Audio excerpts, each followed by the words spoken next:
So a couple of announcements that I want to make. Um, First of all, we're not meeting next Wednesday. I tell you why. I'll be out of town. Every year, the beginning of June, end of May, beginning of June, we have our district council, the district that we're a part of, the North Texas District. We meet once a year.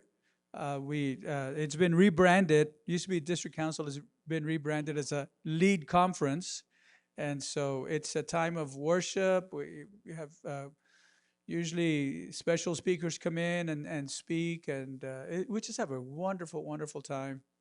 And we always look forward to that. It's a very refreshing time for the pastors and ministers to go and to receive. And so we do that. Starts It's going to start Sunday night. So and it ends Tuesday night. There's another activity on Wednesday, but usually that's kind of an optional, fellowship thing. But the services end on Tuesday night, and we'll take our time getting back on Wednesday, and we won't meet next Wednesday. We also do, we handle the business of the church. Many of you know the book of Acts. In the book of Acts, the very first council, the Jerusalem council, we read about in Acts 15, where they handled the business of the church. They had to deal with some issues that had come up in the church, and they had to make some decisions.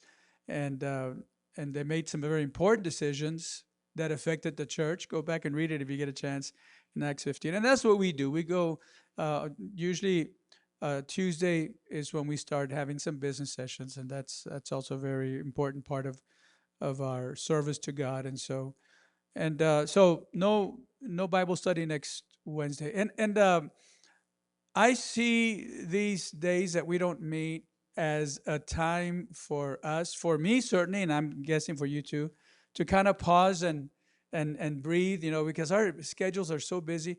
And I'm going to be real vulnerable. Can I be vulnerable? Like, I'm going to tell you, right? I'm going to tell you. Uh, Wednesdays are really hard for me. They're really hard. Uh, because it's a full day of preparation and then coming and teaching the Bible study. So I'm usually just very fatigued. And you might say, well, Pastor, why don't you start preparing earlier? Well, I do, but I also have other things to do. Besides just a sermon prep. There's a lot of administrative work, a lot of stuff that happens in leading the church that some of you are aware of, and so some of you may not. The most important thing, of course, is pastoral care. If a need comes up, I drop everything to be where I need to be, to minister where I need to minister. But yeah, I stay busy the whole time. In fact, honestly, and my wife can attest to this. Honestly, my evenings aren't really free. Lately, I've made it a point to not do any church work in the evenings, but most of the time, I'm sitting down with my laptop and I'm either working on a sermon or working on something to do with the church. Always preparing. Always looking ahead. Always sometimes not looking ahead, but trying to catch up from being behind. And so it's like a full day and most evenings for me. Like I said, I'm trying to change that in the evenings. Try to just focus on just spending some time at home, a time of rest. So it's a busy day, and Wednesdays are hard for this reason. Uh, Sunday's a big day, right? Saturday's a big day preparation for Sunday. And of course, I'm working on the Sunday sermon throughout the week. I don't wait till the last minute. It takes all week. But when I wake up on Sunday, I wake up refreshed, ready to go. When I wake up on Wednesday, I wake up with a full day of prep and other stuff that happens that I got to do first, and then the Bible study. So I'm always fatigued. I'm always tired when and I say that just to explain why when I have a chance to take a break and not meet, I'm like, okay, is it time for me to breathe? Like recharge. Okay, we'll hit it back. And we always take a break at the end of the summer, but sometimes we have these built in, like I have to be out or something like that. And so I look forward to that. So I don't want you to think that I'm slacking. You don't think that anyway, right? I don't want you to think that I'm slacking. We're not having church, but it's a built-in pause for me, a built-in break, and it's very helpful. And I say this also to thank you because I know you're tired. I know you're tired. Uh, you come, you're even if you don't work all day, you got activities, you got schedules to keep. And I know you come to on Wednesday nights and you're tired, but you're here, and that means a lot. It means a lot to me, and hopefully it means a lot to you because you come and you're refreshed as we worship, and you're able to gain some strength and fellowship. I love the fellowship. I think this is very important to us. So that's the first announcement.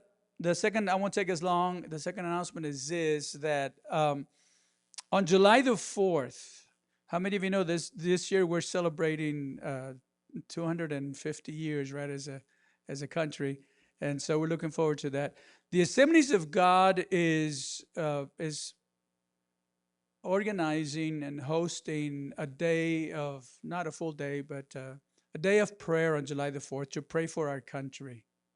And so this comes from our national office. Who knows where our national office is? You can tell me. Go ahead, Iris. Springfield, Missouri. Or as some people say, Missouri. Springfield, Missouri. No, it's not Tupelo. Not Tupelo. Springfield, Missouri is our national office. Um, and so they're calling for a time of prayer in all the Assemblies of God churches, or in throughout our nation. This is the headquarters for the U.S. Assemblies of God. Other countries have their own organizations, but we're part of the U.S. Assemblies of God, of course. And so what they're doing, I think they call it America Prays. And so what's going to happen is it's going to be in the morning, because you want to leave the day for your celebration, your barbecues and stuff. So it's going to be in the morning on July the 4th from 9 to 10, and they are selecting several sites.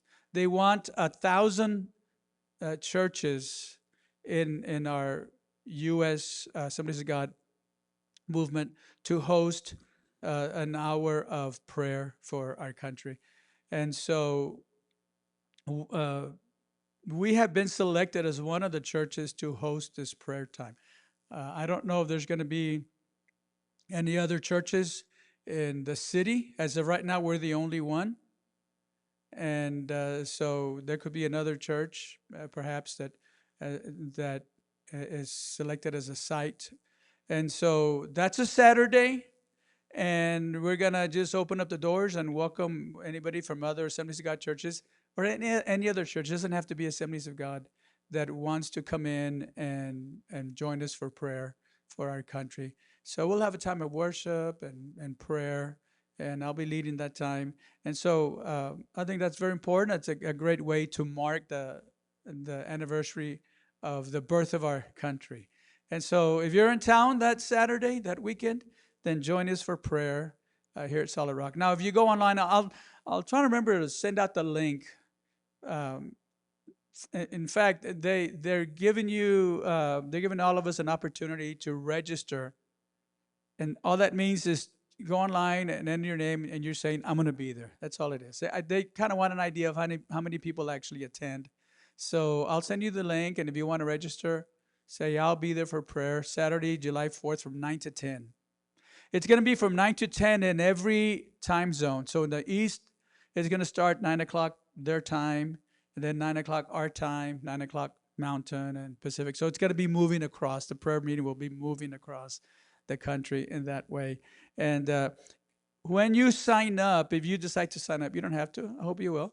But when you sign up, there's a drop-down menu by state, and then under each state by city, and under each city, in the name of the church or churches that are hosting. And I need to call them because they made a mistake on our church name. They put down Rock Solid Church, which is not bad, but that's not the name of our church. So if you see Rock Solid Church, that's us. I'm going to call them and say, fix that to Solid Rock Church. So that's coming up, and I hope that you'll participate on July the 4th as we pray for our country.